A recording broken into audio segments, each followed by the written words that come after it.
berdiri. Lalu dipanggil. Proses timbang amal seorang-seorang.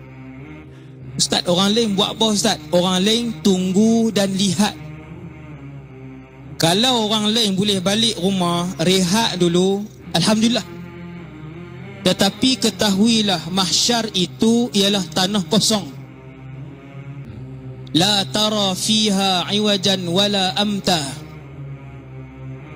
Tanah yang kosong, rumput tak ada, pokok tiada, bukit tak ada, gunung tiada, sungai tiada, tasik tiada, laut tiada. Tanah yang kosong dan landai menjauh mata memandang.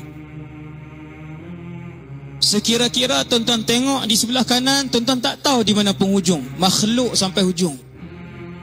Ni kan luas ni, tuan-tuan tengok, boleh tengok masjid ni, boleh tengok, nampak luas sana.